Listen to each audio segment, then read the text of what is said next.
तो जी पिछली वीडियो में मैंने आप लोगों के साथ शेयर किया था कि किस तरीके से मैं स्कूल में जॉइनिंग करने गई थी और वहाँ पर हमारा समर कैंप शुरू हो गया था। बच्चों के लिए समर कैंप था 21 से 28 तक, तो मुझे रुकना पड़ा था वहाँ पर। तो वहीं पर ये सब मैंने सिलाई और डांस जो भी बच्चों को मुझे आता था वो सब हर टीचर की ड्यूटी लगी थी। तो उसी के साथ साथ वहाँ पर खेल कूद भी हुआ था और भी चीज़ें हुई थी, तो जो टीचर जिस चीज़ में एक्सपर्ट थी उसने वो किया था।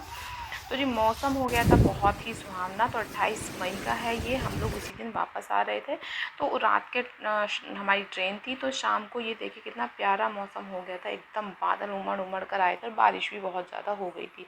एक तो यहाँ का बहुत ही नेचुरल एनवायरनमेंट है, तो बहुत ही खुशनुमा हो गया था और इतना सुंदर लग रहा था कि बस यहाँ पर ठहरे रहो, यहाँ पर बैठो, चाय पियो। तो यही सब चीज़ें मैं एंजॉय कर रही थी। हस्बैंड और बच्चे बैठे थे अंदर कमरे में। तो जी ये है नेक्स्ट डे, हम लोग आ गए थे सुबह 8:30 बजे। और सबसे पहले आते ही मैंने बस एक कप चाय पी और हस्बैंड को चाय वाय दी और वो उसके बाद तैयार होकर चले गए थे ऑफिस। और मैंने सबसे पहले सारे कपड़े धुए और कपड़े धुलने के बाद ये शाम के टाइम मैंने कुछ कपड़े भिगो कर रख दिए थे और मैं गई थी जी सो। और बच्चों को लेके मैंने खाना पिलाना करके और सुला दिया था। तो ये है जी शाम का टाइम है, यानी कि 29 मई। ये तो बहुत लेट मैं सारा अपलोड कर रही हूँ। तो मैंने सोचा चलो अब मैं कूलर में पानी डाल देती हूँ, क्योंकि दिन भर का ख़त्म हो गया था। तो अब मैंने कूलर में पानी डाल दिया। उसके साथ साथ मैंने सोचा चलो खाना भी बना लेती हूँ साथ ही साथ। तो मैंने दाल, मिस्सी दाल मैंने बनाई थी सारी मिक्स दाल करके, और मैंने फटाफट से जो है दालें निकाली और उनको भिगो दिया था थोड़ी देर के लिए धुलकर। तो मैंने आज दूसरे तरीके से दाल बनाई थी कि सारी दालें मैंने क्या की, वॉश कर ली। और वॉश करने के बाद मैंने कुकर में इनको डाल दिया ऐसे ही। मैंने इसको तड़का पहले नहीं लगाया, मैंने सोचा मैं तड़का लगाऊंगी आज बाद में।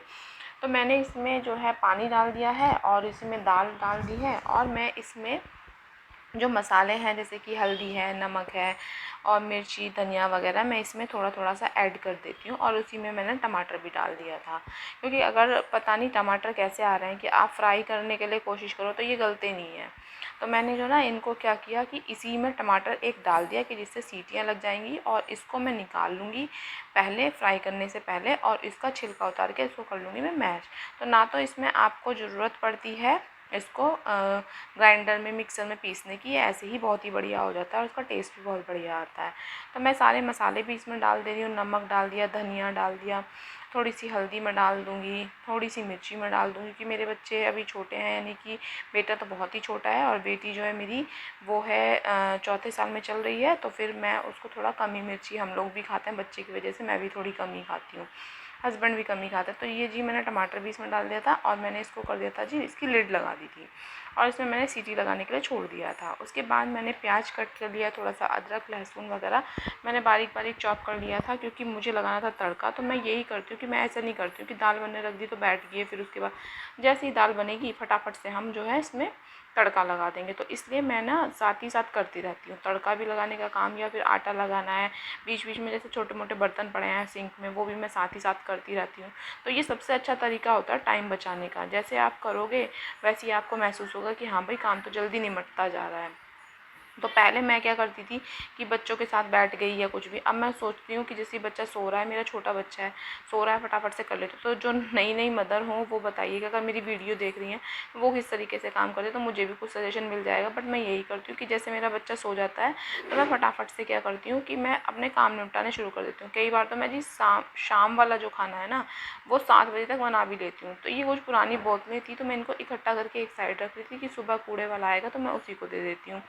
तो फिर मैं आटा निकाल लिया, उसमें थोड़ा सा मैं नमक ज़रूर ऐड करती हूँ, क्योंकि मैं नमक बचपन से ही आदत है, मम्मी भी मेरी बनाती थी तो नमक ही डाल के बनाती थी। वो भी इसलिए बनाती थी कि कई बार होता है ना बच्चे छोटे छोटे होते हैं, सब्ज़ी पसंद नहीं आती है, तो घी और नमक की रोटियाँ ऐसी आसानी से खा लेते हैं। तो बस मैं यही सब मेरी आदत बन गई। अगर मैं बगैर नमक की रोटी खाऊँ ना तो मेरे मुँह में जैसे फूलती सी हैं, अजीब सी लगती हैं, मुझे लगता है कि बस भैया ये तो बेकार लग रही हैं बिल्कुल। तो इस तरीके से मैं अच्छे से आटा गूँथ ले रही हूँ। और गूँथने के बाद मैं इसको क्या करूँगी कि बिल्कुल प्रॉपर नहीं गूँथती हूँ, इसको बस एक तरह से इकट्ठा कर देती हूँ, जिससे कि ये ना पानी एब्जॉर्ब कर ले और इसकी जो मतलब ग्लूथन होता है वो बहुत अच्छे तरीके से फूल जाए। और ये ना रोटियाँ भी बड़ी सॉफ्ट बनती हैं और ये खिंचता है पूरा आटा, ये मतलब अच्छे से फूल जाता है। तो पुराने लोग भी यही कहते थे कि खूब खूब गूँथो खूब गूँथो। तो अभी वो टाइम इतना तो होता नहीं है, तो मैं क्या करती हूँ कि इसको आटा लगाया हल्का सा मिक्स करती हूँ और इसमें ना छेद छेद से इस तरीके से बना के और इसमें ना पानी सा थोड़ा डाल देती हूँ, जिससे कि इसको मैं फिर रेस्ट पे छोड़ देती हूँ कम से कम 10-15 मिनट के लिए, जब तक मैं और काम कर रही हूँ। जैसे दाल बन रही है उसमें मैं तड़का वगैरह लगा लूँगी। तो इसमें क्या फ़ायदा होता है कि आपको टाइम और आपकी एनर्जी दोनों ही बच जाती है। देखिए अब मैं थोड़ा थोड़ा सा इसे गूँथूँगी, बहुत ज़्यादा तो गूँथूँगी नहीं, और इसको गूँथने के बाद मैं इसको जैसे रेस्ट पर डाल दूँगी। तो पता नहीं मेरे हाथ में ना तिनका जैसा कुछ आ गया था, जैसे गेहूँ का तिनका होता है वो वाला तिनका आ गया था, वो मैंने निकाल दिया है। तो जैसे ही आटा इतना हो जाता है कि हाँ हल्का सा चिकना शुरू हुआ है, मैं इसको रख देती हूँ और इस तरह से छेद बना के उसमें पानी भी हल्का हल्का डाल देती हूँ और उसको मैं ढक के एक साइड रख देती हूँ। अब मेरी दाल गई है गल, और मैं फटाफट से, ये मेरा बर्तन को देख के आप ये मत कहिएगा कैसे टूटे फूटे बर्तन हैं। असल में फ्राई पैन मेरे पास दूसरा भी है, पर ये फ्राई पैन ना मुझे इसलिए अच्छा लगता है, मैं इसमें पूड़ी भी बना लेती हूँ हल्की हल्की सी, क्योंकि एक एक पूड़ी आप फटाफट से निकालते रहो। बड़ी कढ़ाई चढ़ाओ, मेरे पास बहुत बड़ी कढ़ाई है, यहाँ पर छोटी नहीं है। वहाँ कमरे पे जहाँ मैं जॉब करती हूँ वहाँ पर मेरे पास छोटी कढ़ाई है, तो मैं यहाँ भी सोच रही हूँ, लेकिन मुझे ये ठीक लगता है फ्राई पैन। हल्का से निशान विशान हो रखे, लेकिन अंदर से मैं बिल्कुल साफ़ सुथरा रखती हूँ इसको। तो मैं इसमें आज ना थोड़ी सी अजवाइन भी डालूँगी, जीरा अजवाइन ये सारी चीज़ें डालूँगी, और लहसुन प्याज अदरक सबका तड़का लगा के, और टमाटर की जो मैंने उबाला था ना इसी में दाल में, उसको भी डाल लूँगी। तो इस तरीके से ना बढ़िया सा टेस्ट आ जाएगा। सबसे पहले मैंने जीरा चटका लिया है, जीरा चटकाने के साथ ही मैं डालूँगी इसमें हल्का सा अजवाइन। और देखिए अजवाइन डालने का शाम के टाइम, अगर आप इस तरीके की दाल बनाए, इसमें चना है, उड़द है, कोई भी ऐसी दाल है, अरहर है, तो आप थोड़ी सी ना अजवाइन डाल के देखना। उससे क्या होगा कि जो गैस बनती है या फिर कई बार होता है डाइजेस्ट नहीं हो पाती हैं ये दालें, तो ये बहुत आसानी से दालें जो हैं आपको डाइजेस्ट हो जाएंगी। तो यहाँ पर जी मेरा जो प्याज है वो अच्छे से भुन रहा है, मैं इसको अच्छे से भुनने दूँगी, थोड़ा गोल्डन ब्राउन होने दूँगी। एकदम ब्लैक नहीं करना है, गोल्डन ब्राउन करना है। उसके बाद मैंने, क्योंकि मसाले बहुत थोड़े ही इसमें डाले थे दाल में, तो अब मैं थोड़े मसाले ना भूनते वक्त डालूँगी। एक तो हो गया कि वो दाल के अंदर बढ़िया से चले गए, अब उसका रंग हो जाता है वैसे ही, क्योंकि उबलने के साथ में, क्योंकि तेल वगैरह मैं कुछ डालती नहीं हूँ। तो अब मैंने इसमें डाला है टमाटर, और टमाटर देखिए कितना बढ़िया से मैश हो जाता है। इसका छिलका मैंने उतार अलग कर दिया है, और छिलका क्योंकि गलता नहीं है, आप कितनी भी सीटियाँ लगा लो, आपने देखा होगा मुंह में भी चुभता है वो। तो इसलिए मैं ना क्या करने लगी हूँ, अब मैं दाल में ही एक टमाटर उबाल लेती हूँ, और बढ़िया से इसको ना मिक्स मिल जाता है दाल में बाद में।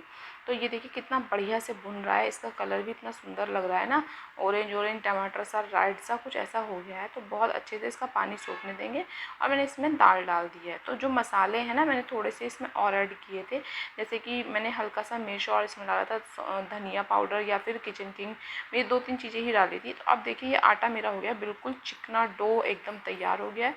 एक बार इसको मसला दे के और बस मैं रोटियां बनानी शुरू कर दूँ। तो उधर मेरी दाल में भी एक खदका पड़ गया है तड़कन लगाने के बाद।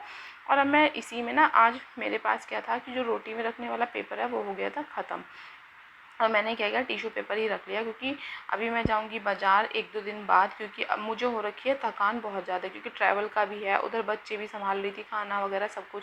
तो मैंने सोचा वैसे 2-4 दिन में या तो मैं हस्बैंड से ही कह दूँगी या फिर मैं खुद ही ले आऊँगी। तो मैंने यहाँ पे रोटियाँ बनानी फटाफट से शुरू कर दी हैं, और शुरू करने के साथ ही साथ मैं, आपको पता ही है मैं सिंगल रोटी नहीं सेकती हूँ, मैं 4 से 5 रोटियाँ हैं उन्हीं को सेकती हूँ एक ही साथ। क्योंकि देखिए हमारी 6 से 7 रोटियाँ बनती हैं, 2 मैं खाती हूँ, 2 हस्बैंड खाते हैं, एक बेटी खाती है। कई बार जैसे मुझे भूख ज़्यादा है तो मैं एक और ले लेती हूँ, या हस्बैंड को हो जाता है तो एक वो ले लेता है, क्योंकि हस्बैंड भी कम ही खाना खाता है। उनको दिन भर में वही, जैसे मैं सुबह ब्रेकफास्ट दे दिया, फिर दोपहर में लंच हो गया, फिर शाम का खाना, इस तरह से पूरा दिन, और फिर ऑफिस में रहते हैं, कभी चाय हो गया, नमकीन बिस्किट, इस तरह से भी खाते रहते हैं।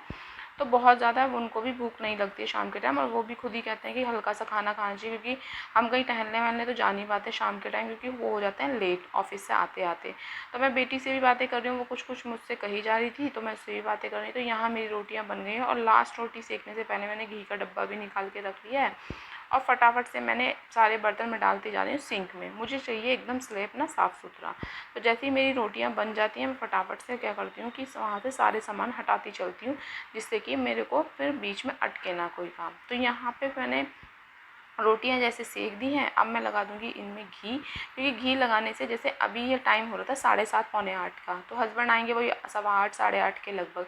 तो तब तक 1 घंटे तक रोटियां मुझे नहीं लगता कि ठंडी होती हैं। एक तो गर्मी इतनी है कि आपको बहुत गर्म खाने का इच्छा भी नहीं होती। सर्दी होती है तो मैं तुरंत तभी बनाती हूँ जब वो आ जाते हैं। तो जी शाम को खाना वाना हमने खा लिया था, तो फिर हस्बैंड से मैंने कहा कि मुझे खानी है जी कुल्फ़ी। तो नीचे कुल्फ़ी वाला खड़ा रहता है, तो मेरी बेटी जिया और उसके डैडी यानी दोनों लोग गए और कुल्फ़ी लेकर आए थे। तो वही कुल्फ़ी वुल्फ़ी हमने खाई, और उसके बाद हम लोग 11 साढ़े 11 बजे सो गए थे। तो जी ब्लॉग कैसा लगा बताइएगा ज़रूर, मुझे सजेशन भी देते रहिए जिससे मैं और अच्छा काम करती रहूँ। कमेंट जरूर कीजिएगा, लाइक ज़रूर कीजिएगा, और मेरे चैनल पे नए हैं तो चैनल को सब्सक्राइब करके जाइएगा, और चैनल में क्या क्या मैं और नया ऐड कर सकती हूँ वो भी मुझे बताइएगा। तो इसी तरह के सजेशन का मैं आशा करती हूँ। तो चलिए मिलते हैं नेक्स्ट ब्लॉग में।